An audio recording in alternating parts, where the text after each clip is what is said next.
we've got the executive director of the North Carolina Republican Party, Dallas Woodhouse, on the telephone. Good morning, Director Woodhouse. How are you? Good morning. How are you? Host Hinton, my favorite Eastern North Carolina Greenville-based radio host. Oh, my God. You know what? Don't do that. That's the way Jim Hunt used to come on. Every time Jim Hunt would come on my show, he said, how's my favorite Eastern North Carolina radio guy? Dallas, you got to get a new line. Come on. Well, all right. How are you, man? But Jim Hunt was down there with Roy Cooper yesterday when he announced his I'll bet. run for governor. If there couldn't be another example of looking backwards. By the way, I love the website. If you haven't, we talked about it this way. If you hadn't seen the website, you guys have put out a website about Roy Cooper called Back to the Future, and you got Cooper's face superimposed on Michael J. Fox. I love it. Well, Back to the Future NC.com. Anyway, here's the point. And, we're trying to have a little fun, politics. I run a political party, the word party's in there, so we got to have a little fun.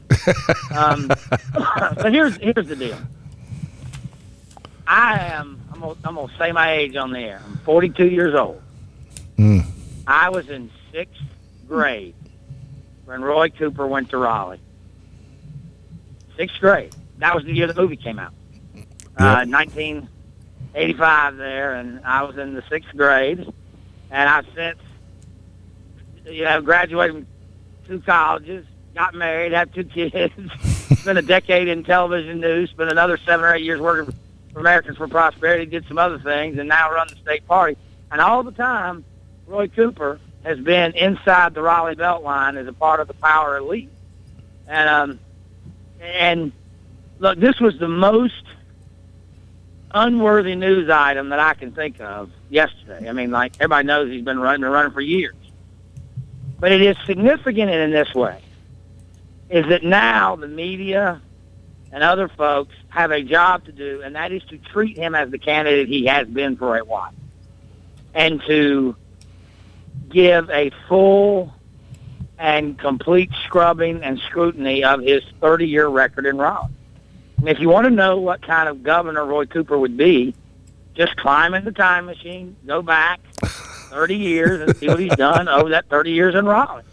Raise taxes, biggest tax increase in North Carolina history, voting for over $9 billion in taxes, increased government spending, and I think quite frankly, a sorry job rooting out the corruption in his own party that dominated our state for a decade. Well, I would there are some things that are going to be low-hanging fruit for you and others to campaign against Roy Cooper.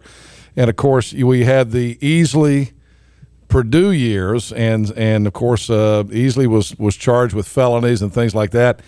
Jim Black. Jim Black was charged with felonies. Went to Frank Balance from the congressional seat up here right where we are.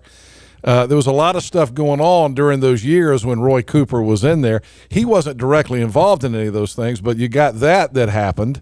I say he wasn't involved. He didn't investigate. Well, he wasn't involved. He was involved in not.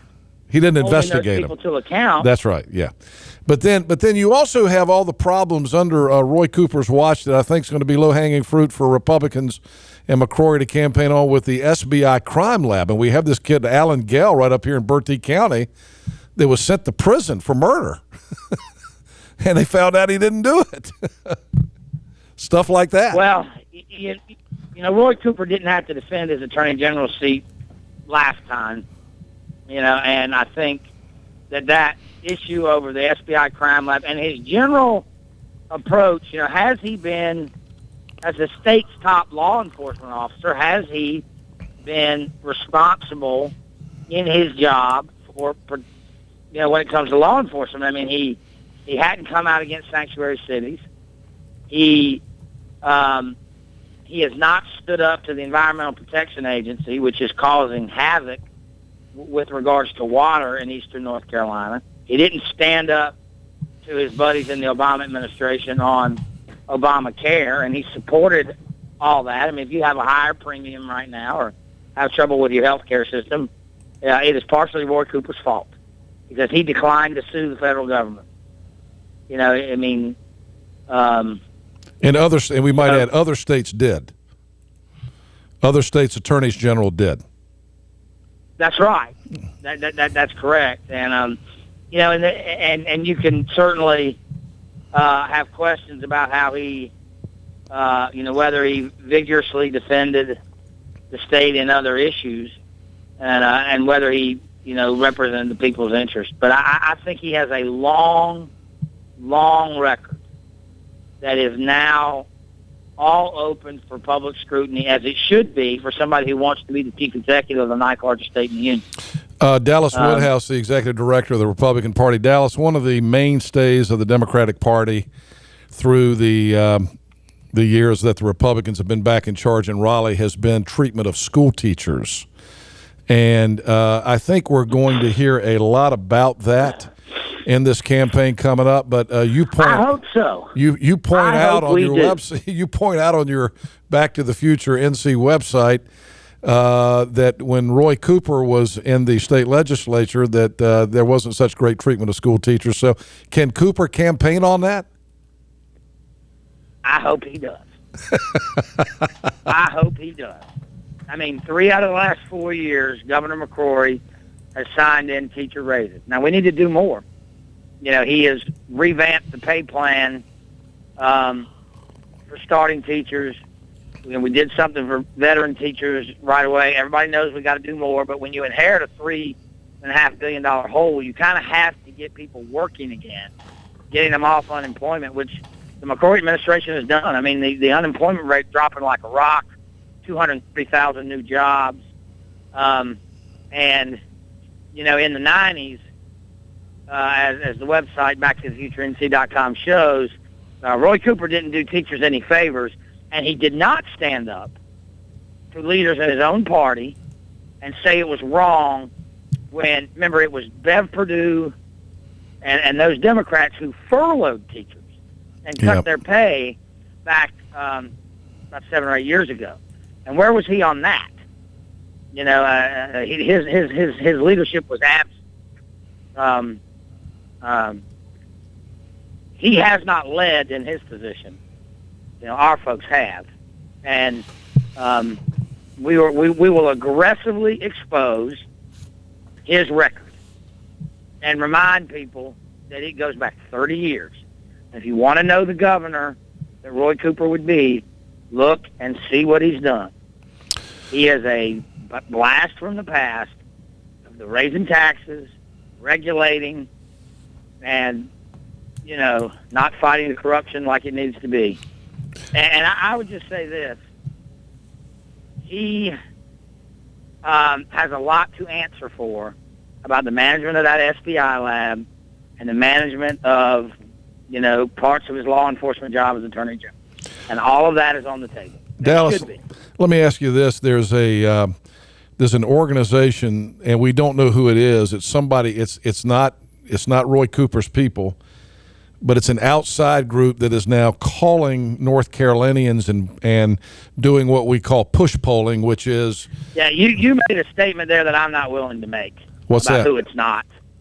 Well, it's not officially Roy Cooper's campaign, but there is an outside group, and no one knows who it is. It could be one of these C4 organizations, or it could be a labor union. It could be the NCAE. We don't know who it is, but somebody is calling people in the state of North Carolina and doing a push poll, basically criticizing Governor McCrory and trying to prop Roy Cooper up. But first of all, don't you have to disclose who you are when you make that phone call? I thought you did. You have to disclose. The polling company has to disclose it.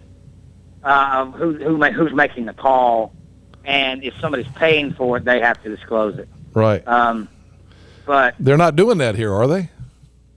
I don't know. I can't say whether they are or not. I mean, they should follow the law. When I ran groups on the other side, I ran polls, but we generally wanted to know what people thought of issues.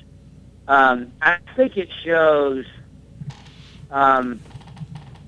we've seen, this was leaked out. Somebody, I think, was called. They were offended by the questions, and they recorded part of it. It's been leaked out there. Well, now the News Observer has got a recording of it and has actually published the questions this morning. That's right. And okay, let's just say this, that is somehow connected to the allies of Roy Cooper. It's not directly him and his allies. Where is the positive, forward-looking agenda of where you want to take the state? It doesn't exist. It's not there. That kind of,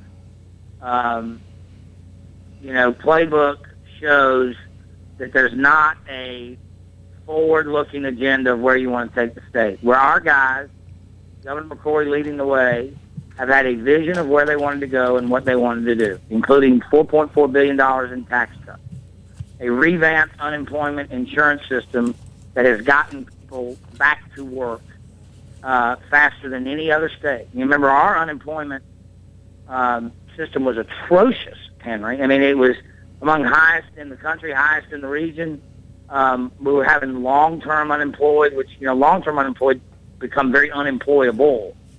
And, we turned that around. I would just say that on that polling stuff, it is the absence of a forward-looking positive agenda.